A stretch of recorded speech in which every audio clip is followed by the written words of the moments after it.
All right, good evening, everyone. Appreciate you joining us on this nice night. It's warm outside, it's sunny. You could be a lot of other places, so we appreciate you joining us for this talk tonight. My name is Erik Heden. I'm a meteorologist with the National Weather Service in Newport. We cover North Topsail Beach and Onslow County. We're going to give a brief hurricane presentation, talk a little bit about the outlook, what to expect this year, 3 tips for preparedness, and we're going to talk about all aspects of a tropical cyclone. Joined at the back by the town manager, also Miss Stacy Miles, one of the emergency managers for Onslow County. So we have a lot of experts in the back that are going to come up after the talk and answer any questions you have. We want this to be interactive. I'll be doing some talking, but if you have questions at any point, we want this to be kind of a back and forth discussion on hurricane preparedness. Before we get started, raise your hand if you've heard a presentation from the Weather Service or you were here last year. All right, so we have some repeat. Some of you had to be here, and then raise your hand if you've lived here more than 5 years, Eastern North Carolina. And then, so some of us have, but a fair majority are new to the area. And that's what we want. We want a mix of folks for hurricane preparedness. For some of you, this might be the first season that you're preparing. So we try to break it down, do one thing now to get prepared. It sounds simple, but if you take small baby steps, you'll make it happen. Focus on the impacts. Do not focus on just the category of the storm. You're probably familiar with category 1, 2, 3 storms. There's way too much emphasis on the category of the storm. We want you focusing on the impacts, not just a number. And water is what kills people. We'll reemphasize that over and over again. If you just remember those highlights, you are good to go in terms of hurricane preparedness. How many know that it's expected to be a busy season this year? Have you seen this outlook? All right. So we do want you to be calm about it. There's a lot of factors that go into it. At the 50,000 foot level, the water is very, very warm, and we're transitioning to a neutral or La Nina phase. Those are favorable ingredients. Weather is very unpredictable. There's ingredients there that are going to make it look to be an active season, but everything has to come together just right. So I don't want you to be too alarmed by the analysis of an above average year, but I do want you to prepare just like you would each and every year. We say it only takes one storm, but with an 85% chance it's going to be a busy year. We may already have something down in the Gulf here over the next week or so. It's just a reminder that hurricane season has already started, even though the peak is not until September. We have had storms in June and July, so your clock is really ticking. It's much, much easier to prepare now than it would be before on an actual storm. One of the single best resources you can get weather is from our website. Obviously, I'm biased, but you have already paid for it with your tax money. Weather.gov, our joke with that is if it's the weather you love, it's weather.gov. Just remember weather.gov. If you move from here, you take vacation somewhere else this summer, you just go to weather.gov, you'll get a picture of the United States, and then you can click on the part of the country that you are interested in. You can scan the QR code and save it to your phone. Everything on here, from forecast, warnings, preparedness information, we send out briefings on storms. That is all on our local page. In addition, I'm going to talk about hurricane graphics, the forecast cone, the tropical weather outlook, all of that is on our page. We're just down the road in Newport. We cover Onslow County, so please use us. We're one of 122 offices in the country, and we serve Eastern North Carolina, so we're your local forecast office. You can save the National Hurricane Center. That is part of the Weather Service. We work together. They're kind of the big picture, and then we do the details on the local level. But if you want a one-stop shop, just go to our website. If you want to go to the Hurricane Center site, again, we work in tandem. It's hurricanes with an s.gov. Everything is on there that you need. Lots of information for storms when they happen. One of the single best things you can look at each and every day, it's already showing something off the coast, last time I looked was yesterday, is the tropical weather outlook. This is now out to 7 days. It shows 4 times a day where there may be tropical formation in the next 7 days. This is something you check first thing in the morning. Do I have to worry about anything over the next week? Oh, there's nothing, move on with your day. It updates 4 times a day, but you don't have to check it all the time, just once a day. Is there anything I need to pay attention to? It's a really good way to stay informed. Our local news will inform you as well. We work with the local media. You're going to know it's coming. It's going to be having to make a decision on what to do, and believing credible sources is your challenge. You're not going to be unaware that something's happening. Trust me, you will know. Another really good source, Hurricane Center or our website, is this forecast cone. Raise your hand if you're familiar with this. You've seen it before. You've seen it on the news, maybe showing where the storm is going. Probably the most popular graphic from the Hurricane Center, but it's also the most misunderstood. This cone shows where we think the most probable path of the center of the storm will go. So a couple things that are challenging about that. A hurricane's not a dot on a map. With Florence in 2018, it didn't hit in our area, it hit down in Wrightsville Beach. We still were impacted. So this is, if you're anywhere in the vicinity of this cone, you should be paying attention. It's not a, I'm in it, I'm worried, whew, I'm out of it, I shouldn't worry. The cone has been on a diet, unlike Mr. Eric. I love eating Eastern North Carolina barbecue and all our good restaurants. This continues to get skinnier each year because it's based on statistical error. It's not based on storm size. It's not real big for a big storm and real skinny for a little one. So as you get closer, you know, we're more confident a day out versus 5 days out. So it's going to get more narrow. So we may not be in the cone if a storm hits Wilmington, but you sure bet that we're going to be impacted. So just pay attention to it. If it's anywhere from Florida up through you know, Delaware, Maryland, Virginia, you should be paying attention. It's not an in or out. Doesn't say anything about impacts. Just shows you where the center of the storm is going to go. Other products that are useful, again, hurricanes.gov, you can find stuff like when is the wind going to get here? Worst case, most reasonable. What is the potential surge? I'm going to show you some potential values for North Topsail Beach to give you a simulation, but there's a tremendous amount of information on the National Hurricane Center site. Your challenge is to pay attention to official sources, and we'll talk about that here in a second. Why not now? We'll do it now. Social media is another way. NWS Morehead City. Your challenge is to pay attention to official sources of information. Local news, Onslow County government, National Weather Service, National Hurricane Center. There's plenty of information out there. You're going to hear about storms 2 weeks in advance on your favorite backyard meteorologist forecast page on Facebook. It does you no good if they're talking about every single storm that could happen, and then the next day it's gone. It needlessly gets you worried. You're wasting energy focusing on stuff that does not matter. I'm not saying focus on us because we get it right 100% of the time. I'm saying focus on us because we're credible. We don't wishy-wash, change back and forth, very consistent with how we message storms. So please focus and share official sources of information, especially on social media. You are helping the community when you share things like this. It's not a help to the community if you're sharing worst case 2 weeks out of what's going to happen. It's just needless energy on things that may never happen. So now we're going to shift gears. We talked about weather.gov, hurricanes.gov. Those are two good resources. Hurricane preparedness on our website. If you're familiar with our website, you just add the word hurricane prep. Everything you need. What should I have in my kit? North Carolina has a great campaign, Know Your Zone. There's evacuation zones that Stacy and Norman at the county have worked on. What areas are most vulnerable would evacuate first, all on this website. What should I do to my home? Graphics in Spanish, videos for the deaf and hard of hearing. Planning now is key. And I don't even know what date it is, June 12th. We've done a lot of hurricane talks. It's mid-June, it's quiet, not a lot's going on. Storms are stressful. If you wait until the last minute, you're going to be stressed and you're not going to make the best decision. Think about your life when you've had stressful events. Sometimes you don't make the best decisions. The other thing is we are going to run out of water and things like that in the stores. I can guarantee it before storm happens. Much easier to get it now when we have those supplies. You can spread out the financial impact by getting a little bit this weekend, a little bit next month or next weekend. Planning is a good thing. You have a much steadier head on you than you would prior to a storm. So I gave you the website, but we want to break it down into 3 ways. Step 1 is you are here today. What is your risk? Do you live in a low-lying area? Have you been flooded before? Are you vulnerable to wind because you live by the beach? Do you have a lot of trees in your yard? What is your weather vulnerability? Who lives in your house? I've got young kids that are not so young anymore, 16, 13, and 10.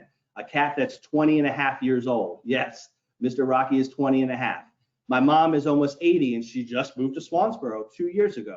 My evacuation plan has gotten very complicated as my family has grown. So my vulnerability is higher. I know I'm staying. I know I'm not going anywhere because I have to work. What am I going to do with them? Where are they going to go? So think about your risk. That includes everybody in your home. If you have young kids, you're thinking diapers and formula and what you would do with them. If you have elderly, somebody reliant on oxygen, electricity is a big deal for you.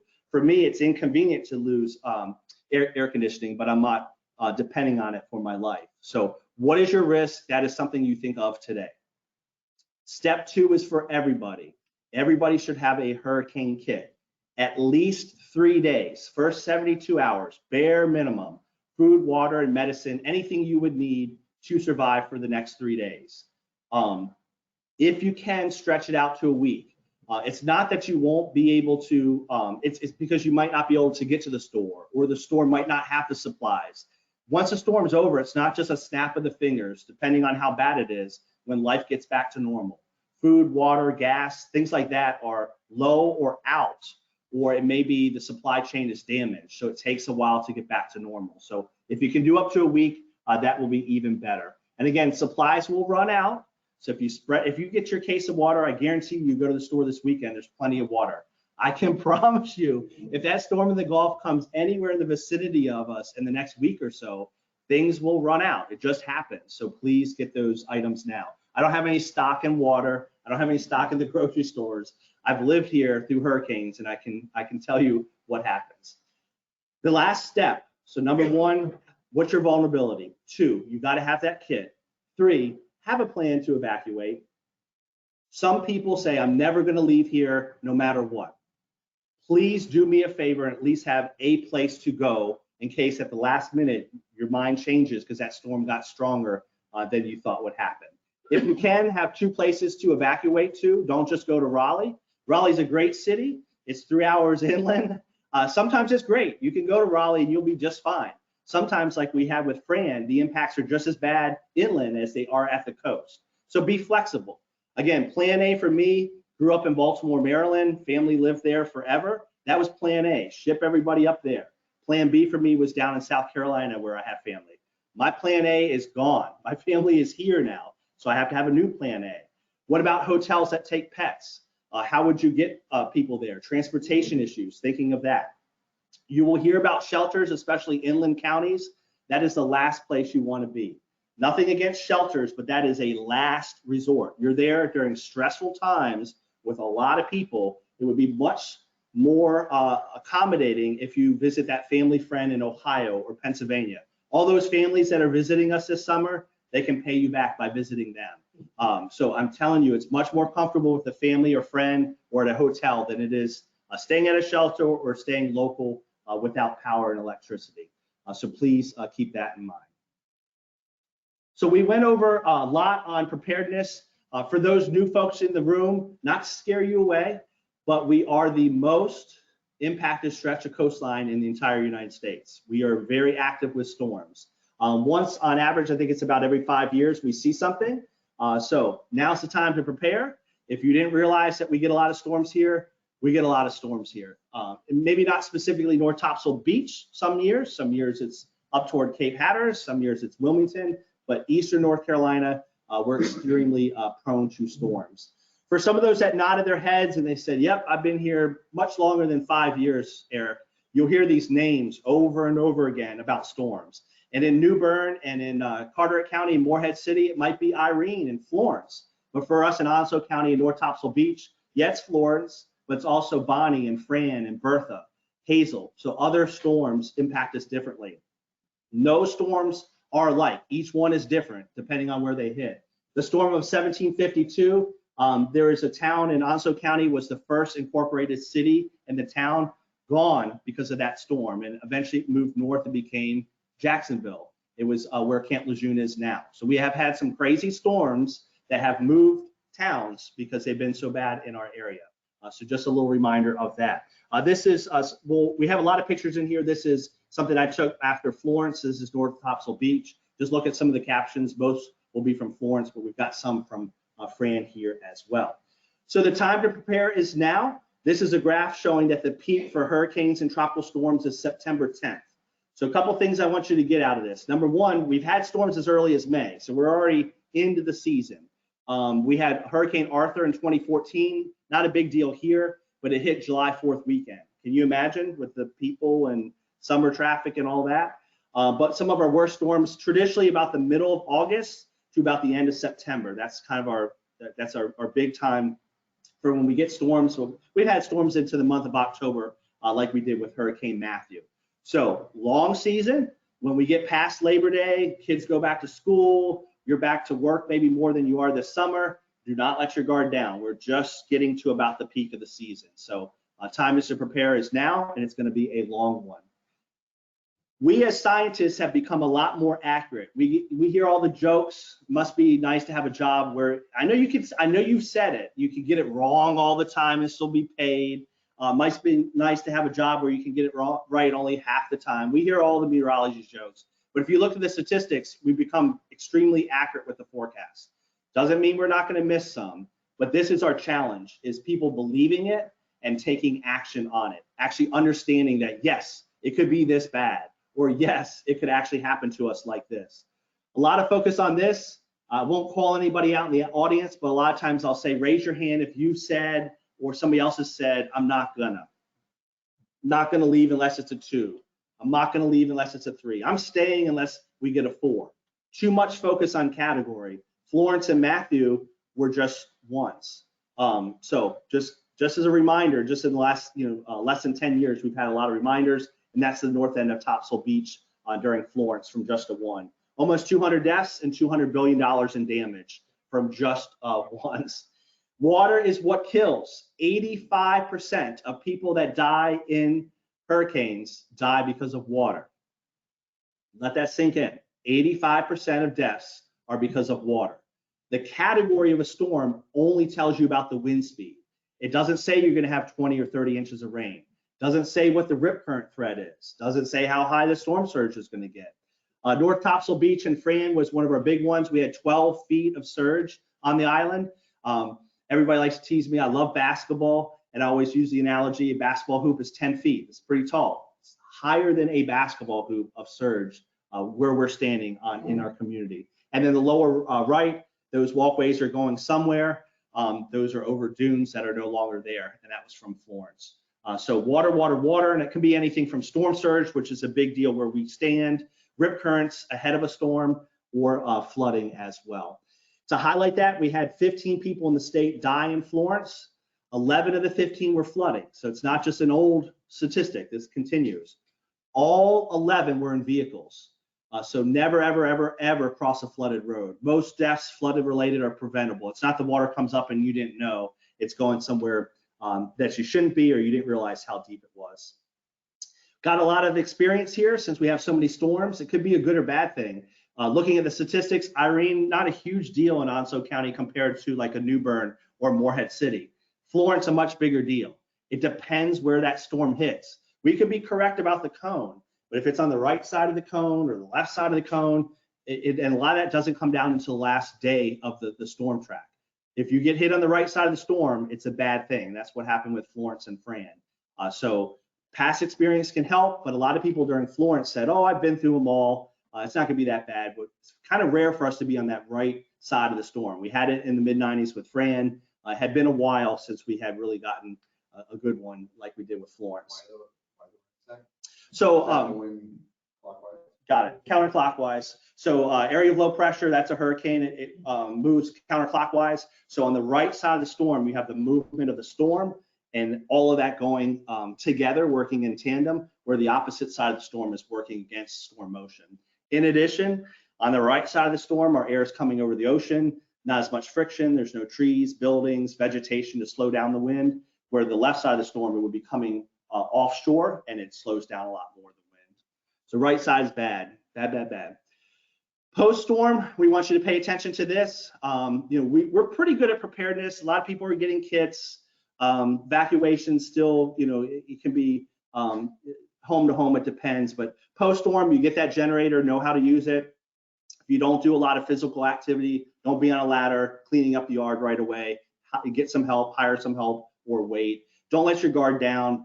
Flocking back to the area, doing things you shouldn't do. The water is extremely dirty. Septic systems, water, all that doesn't mix. We've lost people, maybe not in this local community, but in Eastern North Carolina, to infections, having wounds, and being in the water. So don't want to be in the water. Know how to use a generator. It takes time, weeks, months, and some of us have still not recovered from Florence. It takes time. Don't rush recovery when you did a really good job for preparedness. So we're going to end with this. If I talk about not focusing on the category, what should I focus on? And again, when I say don't just focus on the category, I don't mean just throw it out. Oh, Mr. Erik said, don't worry, it's a 4. Just look at how much rain we're going to have. It's just part of the puzzle. It's not the end all be all. Kind of look at the whole encompassing picture. So things like how much rain, what storm surge. If you're inland in Richlands, maybe you don't have to worry about storm surge. But if you're right where we are today, you have to worry about storm surge, rip currents, wind, and also tornadoes. Storm surge, that's the rise of water ahead of the storm. So all that wind is pushing the waves toward the coast, and we have a huge rise of water ahead of it. Waves on top of it can add increased wave action. Again, those are the tennis courts and the whole area that has been redone in that picture. Or you said that's after Florence, right? So that's that general area where these pictures are coming from. Don't assess your storm surge vulnerability based on previous storms. Again, each storm is unique, depending on exactly where it hits, and from where it hits to the right, immediate right of the storm is the worst part. Does not have to make landfall in our area. Fran and Florence did not make landfall in our area, but did we have 12 feet of surge here?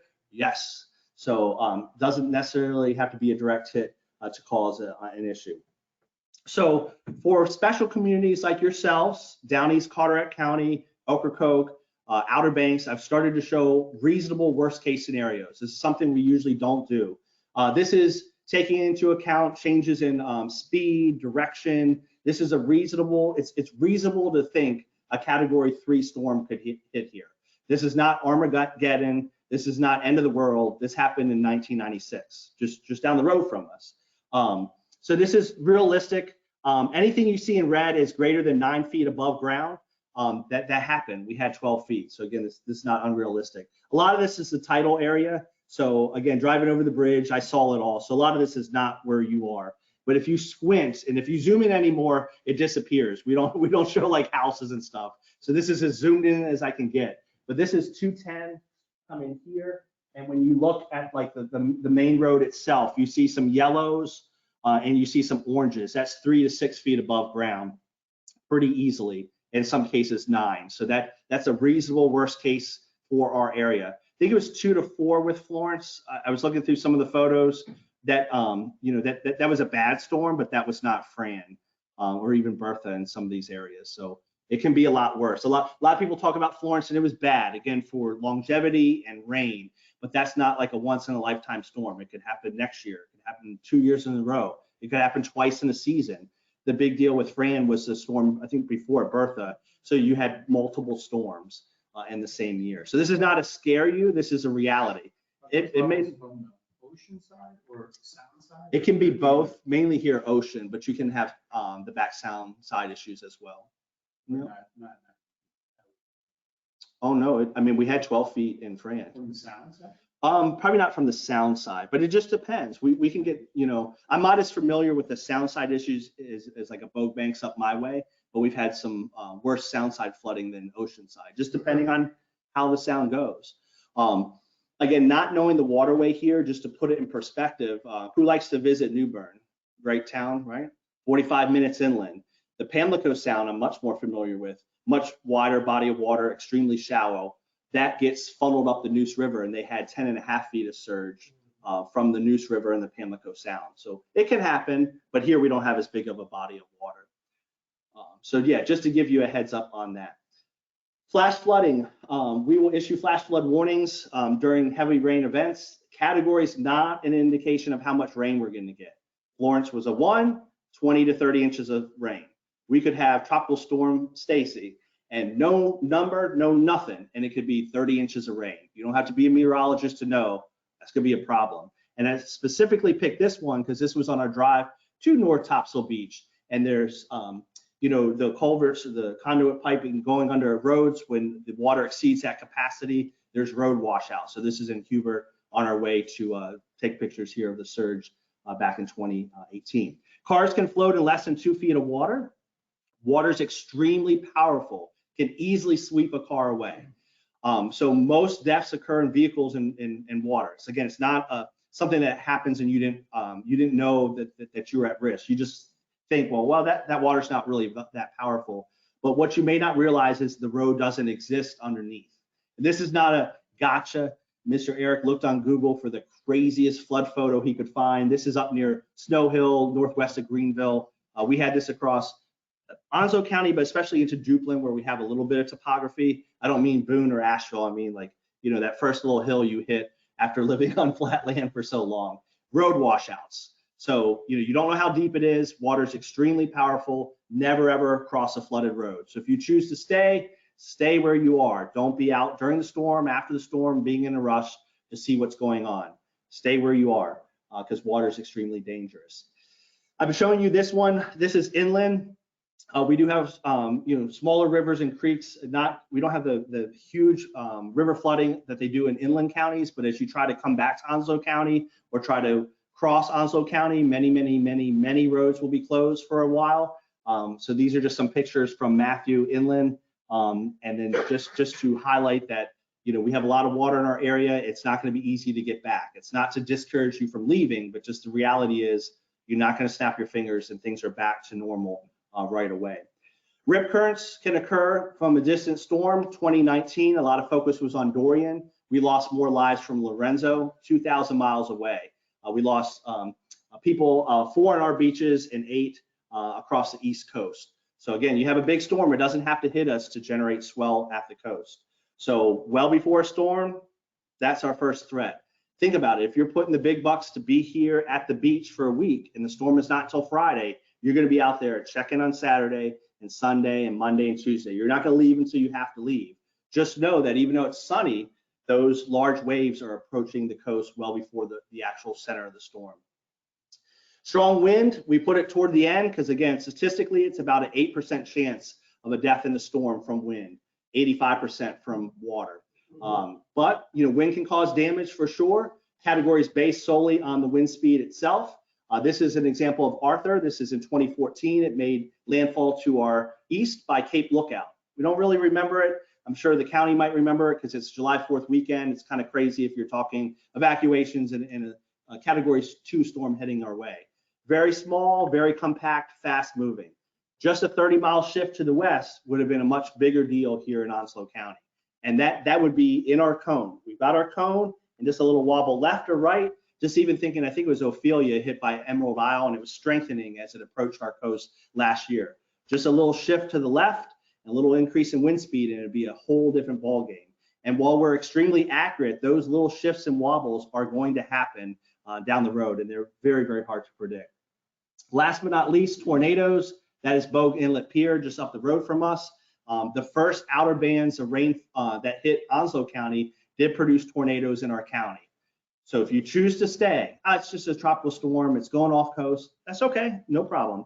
Just make sure you have this charged up and make sure your phone is not on do not disturb if it's at night. Have a NOAA weather radio, be paying attention to local news. It's unlikely you're out shopping, but it can produce enhanced areas of damage. So you've got to get that warning and know to seek shelter at the lowest level of your home.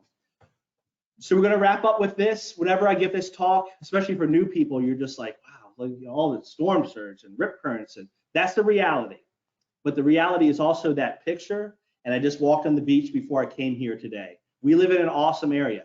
Every year I come here and drive down 210, we continue to grow, more people are coming, realizing our secret of where we live. We live in an awesome area, but it is our responsibility to prepare. Each and every year, we need to be prepared for hurricane season. If it doesn't happen, then we'll do it all over again next year. A few days out of the year could be crazy, but the rest of the year, it looks like out our window now. So share this information. You don't have control over whether we get a storm or not, but you do have control over, you know, I'm going to get that case of water tomorrow. Let's get this out of the way. I'm going to get the canned goods. You know, I've never, ever had a plan to evacuate, but I'm gonna talk to some family friends and come up with a plan to evacuate this year. You have control on all of that. And again, don't make those plans just on the category. So that is it. So at this time, I'll call up, I guess we'll do an order or however you all want to do it. We've got some members from North Topsail Beach and the county. They're going to go over more things like passes, utilities. We have folks from the utilities as well, and answer any questions you have. While they come up, we'll knock on wood. This is being recorded. So if you want to revisit this, share it with somebody. It'll be on YouTube. We'll get it through the town or the YouTube channel for the Weather Service. So this will be information you can share with community. So it looks like Stacy drew the short straw. She'll be up first from the county. She's got a lot of good information. And again, if you've got any questions, this is the time to ask it. If you could just price it. It's really a lot of what I just try to talk about as sort of the county-centric stuff. Miss Alice will talk about the North Topsail centric information for you all. The county is who manages the hurricane shelters when we open those, and we announce those on all the social media, the local news. We push it out to all of the towns. Your all's closest shelter for just general population will be Coastal Elementary right across the bridge and down off Folkestone Road. We've got 2 shelters now, Coastal and Clearview. They have a whole section that is rated at 152-mile-an-hour winds, and it's got fully generated in that whole section. So those are 2 of our primary shelters. If you have pets, we ask you to come up to Jacksonville Commons. That's right up down from my office in the center of Jacksonville, basically. And that is our pet-friendly shelter. Service animals are welcome in any shelter, but other pets have to go to Jacksonville Commons. Like Mr. Erik said, we always recommend you to evacuate. While we love our staff and we think they do a wonderful job, we are not the Hilton. You get a cot and 3 meals. It is bare bones. We are there to give you a safe space. We are there to provide services, and we are there to help you get back home after the storm is over with. But it is by no means a luxury situation. People are crammed in the hallways of schools, but it is a safe space, and you are welcome, like I say, at any time. We will stand up a phone number for the Citizens Phone Bank. And again, when that number is operating, we publish that out. What the Citizens Phone Bank is just a call-in center. We have staff from across the county that will come in. They are there to answer any questions you have about the storm, about what shelter you should go to, about what impacts we may expect. We get a lot of our information from the National Hurricane Center and Mr. Erik up in Newport Morehead. We will share town-centric information if you call us. We have gotten information from them as well as all of the others. We keep all of the curfews and the states of emergencies on hand. So if for some reason you can't get anybody else, our number is always available for you to call as well. Erik said 2 inland places. We always recommend when we give talks 3 different inland places. One of the things I try to work with people when they're planning those evacuation routes is not just know where you're going to go. Don't just decide I'm going to go to Greensboro. Pick you 2 or 3 hotels in Greensboro, write down their name, write down their address, write down their phone number. If you've got pets, make sure they're pet friendly, know anything special you need to know. Because if you're driving up the road with everybody else from Onslow, Pender, and New Hanover County fighting the traffic, you don't want to be on your phone trying to search Google to find you a hotel where you're going. So pick those 2 or 3 cities, pick 2 or 3 hotels, have all of that in your emergency kit with you. The other big one we hit on with that emergency kit, if you have medical needs, to work with your primary care physicians or your specialist physicians. I just met with the local dialysis centers. They have a whole emergency plan that they work with the dialysis patients, and we want you to do that for anything. I wear contacts. I have extra contacts. I have extra glasses because nobody wants me to be without my contacts or glasses after a storm. I am blind as a bat. So we want people, if you have walkers, if you have glasses, if you have medications, work with your doctors to make sure that you have a plan for extras or a plan for refills. Because as Mr. Erik said, sometimes the pharmacies aren't going to be able to get right back open. So having you just that little 5 or 7 day breakthrough is going to get you through. So that's the big things I hit on as far as the county go. Like I say, Miss Alice will give you sort of the specifics for the town. But if you have any questions for me at all, I'll be here until after the meeting's over with, and you can always contact our office as well. So, you said your phone bank? Yes. That's available before or after? We will stand it up usually before the storm. So when we know that we're going to start getting the impacts in Onslow County, we will stand up the phone bank. Tropical storm, don't worry about Anything. that, but Yeah, anything. So a good one, and he mentioned it, it doesn't always have to be a hurricane. Tropical Storm Nicole in 2011 was some of the worst flooding Onslow County had seen since Fran in 96. We stood up the phone bank, I think, a good 24 to 48 hours before Nicole was even supposed to impact us. So because we knew we were going to be potentially activating shelters, and anytime we start thinking about shelters, recommending evacuations or anything like that, we're going to stand that phone bank up.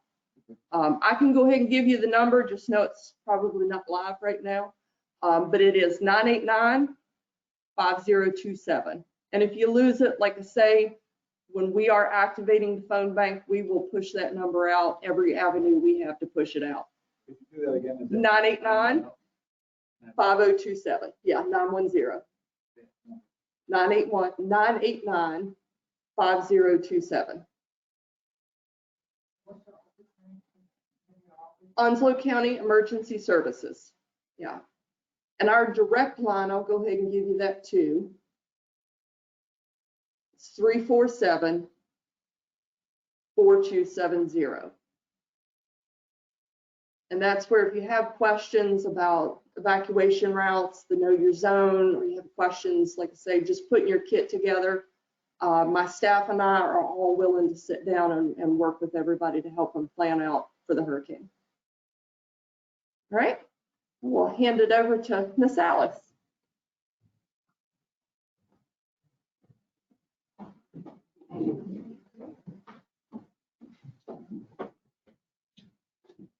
Good evening, everyone. Thank you for coming out and taking time out of your busy schedules. We certainly appreciate you attending this informative event.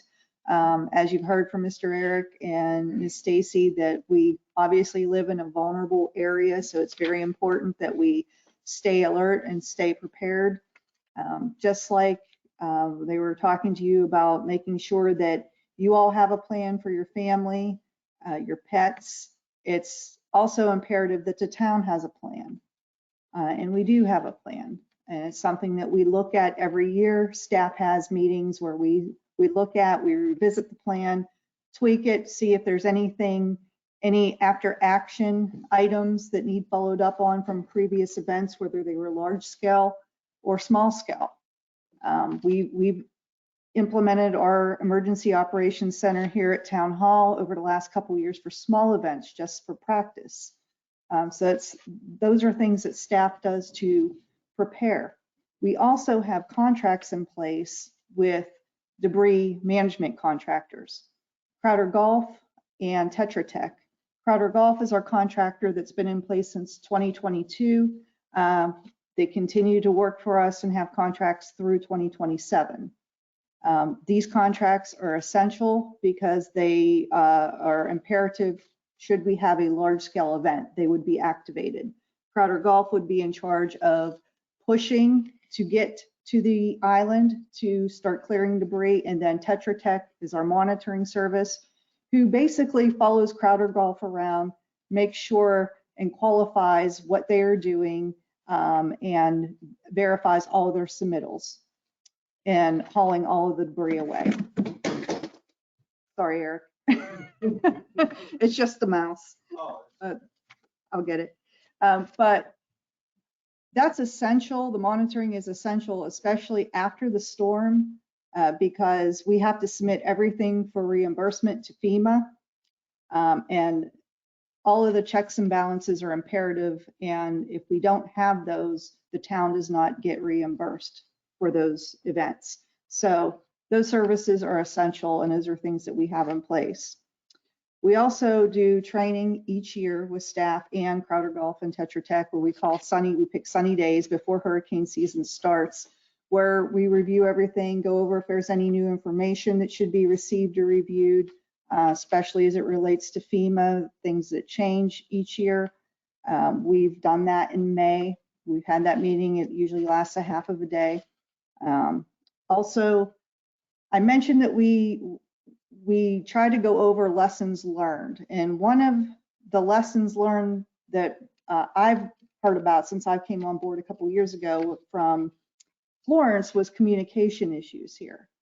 In the last couple years, staff has taken a lot of initiatives. If you were here last year, you probably heard about the backup devices we have for a mobile unit that goes wherever we go to help us to be able to communicate. This year, we've implemented another measure on top of that, which we expect to roll out in early July. We've already activated the contract for it, but it's with Starlink satellite internet solutions. So this is going to be another measure, should communication fail, that allows us to ensure that we continue to be able to communicate effectively and timely for phones, internet. The backup system that we had prior for 4G and 5G, while it was a good solution, once we get into an EOC situation and we have multiple staff members that are present, bandwidth could become an issue. So we look at this every year to say, okay, how can we improve? What can we keep building upon? So these are some of the things that we've done for this year in particular. We also have re-entry passes, I would just like to mention, for residents. And we have someone from staff here tonight. So if you don't have your re-entry passes, I would encourage you to get those before you leave tonight. If not, you can come to town hall or get them online. We have the availability online now as well to obtain those passes. But it's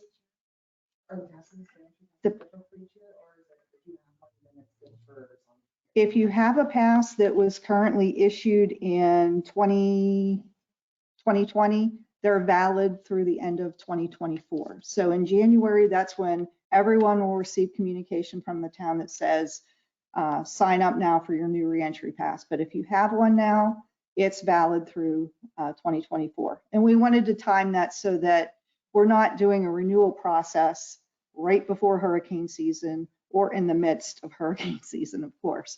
So, you know, we're letting come January, yes. But if you have one current, you don't need to for this season.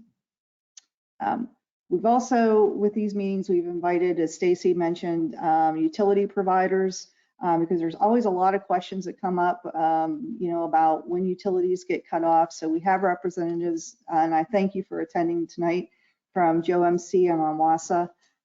They're great partners with the town, and we appreciate all that they do with us, and the county as well, working with Stacy. She's always, she's an asset to the town, and communication, they're good at communicating to us, and that helps us get information to you all. So we're very appreciative. There was a lot of tips shared and throughout that Mr. Erik presented. One thing that somebody brought up last year that attended in the audience as a tip was to have cash on hand. And I thought that was a good takeaway as well from the meetings that somebody had brought up, because, you know, as you know, you're in the middle of your evacuation process, not all the machines may be working, you know, communications go down, cash always works. So it's good to have cash on hand. So that was a good tip. I will be available here after the meeting. If you have any other questions, if you think of anything as we continue through, please feel free to speak to me or contact me anytime at Town Hall. I'm here to answer any questions you have. And One question. So during Florence, I know you had a mandatory evacuation. mhm. How long was it before residents could come back to the island? And I'm going to defer that question to our Mayor Pro Tem, who was here during Florence, because I don't want to get that wrong. It's over 5 days. I'm thinking 5 to 7 days. 5 to 7 days. It was 7 days. And that's the big issue. People want to see what their property looks like.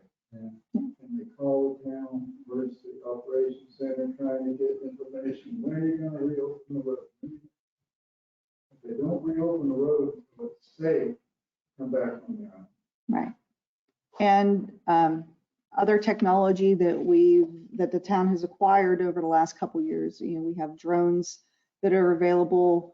We have one, and we have another one that will be coming soon. We have operators that are able to operate those to assess and help with assessing conditions. We also have a building department staff who's trained in damage assessments that go out right after the event. And we're working with the county and the state and providing that information as well. Another question that's always asked too, and speaking about evacuation, is closing the bridge. We always get that question. Are you going to close the bridge? If the winds are sustained at 45 miles per hour, the DOT will recommend closing the bridge. So just be aware of that. How do you know if it's closed, for instance, without driving up here? Is there some sort of notification? Well, that's the important part of communication. So we'll obviously, once the DOT, we have communication with the DOT, and we're in communication with the county and everyone else, all the other towns, because we all communicate as well, because it's important to work together. We're going to send out a public notice that says the bridge is closed. Where do you send that? It would go out, it would be posted on our website through social media. We also have a code red. Yes, the town of North Topsail Beach website. We also have a code red system for emergency notifications. I would also encourage you, if you have not signed up for those notifications, that you do so, because any emergency communication is going to be pushed out to you via text or email, whatever you choose, and phone. It would be any communication with the town issues on any matter. Yes, it very well could be. Yeah. So please sign up for Code Red through our website if you have not done that already. And if you need assistance with that, please contact us and we'll be happy to assist you with that. Any other questions for me right now? Okay, I will, let's see, who wants to go first? Ricky? Okay. Ricky is with Joe MC. Thank you, Ricky. Thank you. I'm Ricky Morehead with Jones-Onslow EMC electric provider here at North Topsail Beach. Matter of fact, the whole beach in inland. I'm located right here on Highway 210, right up the road here. I've been here for 35 years. So I've seen Bertha and Fran. That was remarkable. Some of the pictures y'all saw in here, those don't do it justice on. Actually, there was 4 feet of sand on the bridge, not on the bridge, but on the roadway here on the island. It was terrible. We had 0 meters turned during Bertha and Fran. We have 80,000 meters now. It was about 67 then. So we've grown a lot. They were talking about a curfew. Utilities, and you can ask these gentlemen right back here, we like it when there's a curfew and nobody's on the beach but us. I mean, that's just how it is. I know it's your property. You want to get back to it. We want to get the power back to it. So when you do get there, you'll be able to have some power. But for our guys to be working on the beach, it's nice not to have that traffic. That was just one big kicker for us. I'm sure the Onwassa guys are going to say the same thing pretty much. But I'm going to be here. I'm going to stay after. I got some business cards I'd like to pass out. Any questions from me from the audience right now? And like I said, I'll be here afterwards also. You recommend generators? I recommend generators. Yes, sir. And they have to be outdoors, and I'm on the beach side, so it has to be 10 foot up. Exactly right. That'll be with the town inspections. They will get you right with that. But I'm not going to tell you not to get a generator. I mean, that could happen at any point in time, obviously. Yeah, they've got some strict regulations on it. Well, thank y'all.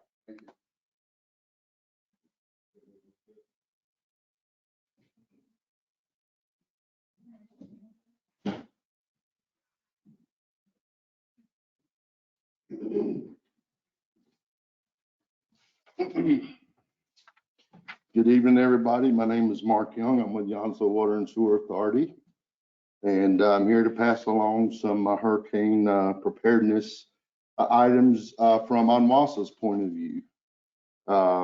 So in case of a pending storm, we obviously will revert to our current standard operating procedures and emergency response plans. We make sure that those are in place ahead of time. We have over 140 or so generators that will be prepared and ready to go should we lose power and need to continue water service or run pump stations. One of the photos up there that caught my attention was the one of the washout in Hubert. If you saw to the right of that photo, there was a white pipe that was in that washout, and that was a water service line to that area that had been washed apart from the surging water through that creek.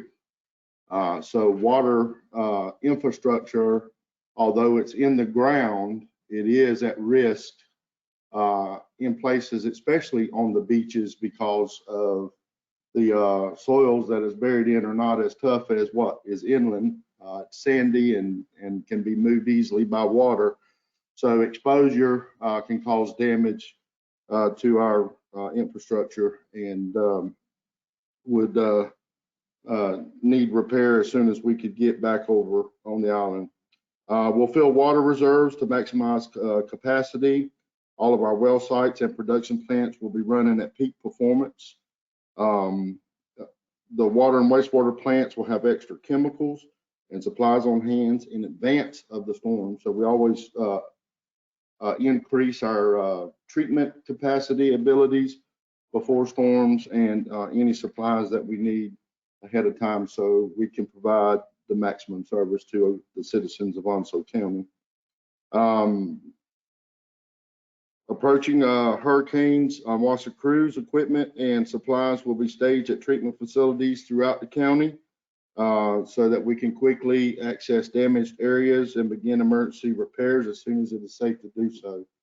So we utilize all of our wastewater plants and our water treatment facilities, and the crews on the water and sewer side that are typically the ones out in the field from our distribution and collection crews. They will be housed at those facilities and ready for the word go. And when they're told to go, they go and do a great job. They were fantastic during Florence. I'm a plant manager out in Richlands. Mr. Erik Heden on that. Richlands may not have to worry about surge, but it certainly has to worry about flooding. And if you don't know anything about the New River, it's unique to Onslow County. And those smaller creeks could not empty out into the New River, which caused our facility in Richlands, the Northwest plant, to flood. And as a result of that, I had to have 2 crew members swift boat rescued out of that plant during Florence. And so, although we're still trying to provide our service to our community, it doesn't mean that we're without being impacted ourselves and having to deal with our own in-house emergencies.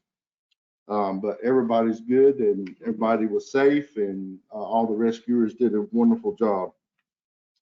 Onwassa has contractors just like the town of North Topsail Beach on standby to mobilize if we need them. Within 24 hours of a storm, Onwassa will give a facility status update to let our customers and our member governments know where we are, the extent of damage or what repairs need to be, what our high focus areas are. And also we will, at those facilities that we house staff, they will also have a internal damage assessment team that will go out and do the assessment following the storm. Prior to the storm, those teams will receive training on how to properly inspect for damage, and they will have to go through a successful drill to make sure that they'll be ready should the need arise. And then, of course, Onwassa is also a member of the North Carolina Water Warrant System. And if you were here during Hurricane Florence, when our employees were uncovering water meters and doing repairs, you would have also seen Greenville utility vehicles with our folks. And that's because Greenville Utilities was the water-worn group that was dispatched to help on WASA. Not only did they help on the water side, but they also helped me at the Northwest Regional Plant in Richlands to get that plant back online, so we could render proper services. So that's a few things about ONWASA, and I have a wonderful crew here with me tonight. And any of us would be happy to answer any questions that you may have, unless you have something now that you want to ask. Yes, ma'am.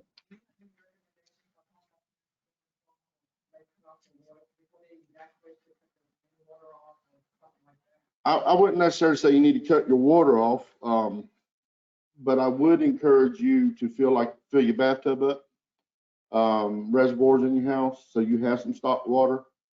And that's another reason we run our system, because we know some people do prepare that way, and it puts a demand ahead of the storm on our system. But I would definitely encourage you to have some water on, whether you run it through your tap or whether you go to a store and buy it. You definitely need some water for after. If you lose power, you lose water service. Yes. I'll just say it that way. So, believe it was you, Ms. Town Manager, you said at 45 miles an hour, the DOT shuts down the bridge. Jones-Onslow shuts the power at 45 miles per hour, and ONWASA shuts the water at 45 miles per hour. We can't access it. So if we have a blowout, we can't get to it safely, and we don't want. He said water kills, but he wasn't referring to ONWASA. He was referring to the storm. But as a general rule, 45 miles an hour is those thresholds. Is that right, sir? Yeah, it's not that we turn the power off. It's going out and working. That's right. When the power will not go off unless it goes out by itself. That's right. The features on the line that take care of that. We do not shut it off. Yep. You'll hear people say, shut the power off. No, we don't. It's the safety features that's built in to the substations that, or the circuits that will turn itself off whenever something gets into it. Yeah. For your safety and ours. Right. And system. It'll protect the system. Yeah. Anyone else? Okay. Thank you for your time and attention.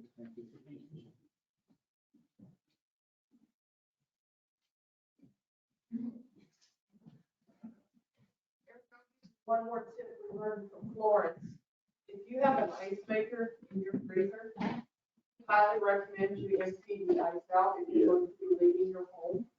Because we were in some places 10 days without power, and everyone's ice in their freezer melted and flooded their kitchen floor.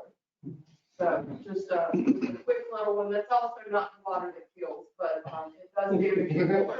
It can make your wife really mad though, because I forgot to do that. So about halfway through Florence, we came to check on our homes. I'm in Carteret County, and we emptied all the food because that was one thing we were kind of running low of at work was food. So we just, and it was going to go bad anyway. So we brought, emptied our fridges and our freezers and brought food to work.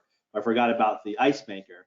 So my wife was not exactly happy, but I said, again, when you come back to this area and you see what happened, and that was the worst, we had some other minor issues in the house, but that was the worst damage we had. That's nothing. We had piles of debris all through the neighborhood. So, but it is, a cleanup and a floor repair. The other thing that stood out, a lot of people talked about that 45-mile-per-hour wind threshold. I kind of went through it quick on, don't focus on just a category. A lot of people focus on landfall. It's going to get here Saturday at 8 o'clock, Saturday morning. Those winds can pick up to a half day to a day in advance. Again, hurricane's not a dot on the map. It doesn't just get here Saturday morning and it's here and then it's gone. It's huge. It's hundreds of miles across. And it even surprised me with Dorian that the landfall was still 12 to 20 hours away toward Ocracoke. And those first outer rain bands, it went from 0 to 60 quick when we had those tornado warnings. So if you decide to leave, you decide to stay, stick with that decision. You may not have the opportunity last minute to leave because the winds will pick up well in advance of the storm. So have your plan of action and execute it. You may not be able just to pick up and leave at the last minute because the bridges might be closed. If there's already tornadoes or dangerous conditions, and you just don't want to be out on the road. So, any other questions? Yes, did anybody want to speak in the back or? No? Okay. So I think we're good. A lot of the folks from the water company, utilities, really appreciate you coming out. It's a beautiful night. I know there's not a million people here, but this has all been recorded. And again, a lot of folks, this is your first, second, or third year. So for some of us have lived here forever, this is a huge difference because they have not been through hurricane season. So really appreciate the tidbits. A little mental note, Miss Alice had mentioned the cash thing. I should start like a little tag up board and just keep adding those, because some of the best advice and stories come from your neighbors that have lived here, not picking on Jones-Onslow, but that have lived here for a long time. They've been through it, they have the experience. So lean on some of that advice, it's really good. This should be up on YouTube either through the town or us, so we'll share those recordings. So thanks for coming. Thank you. Thank you.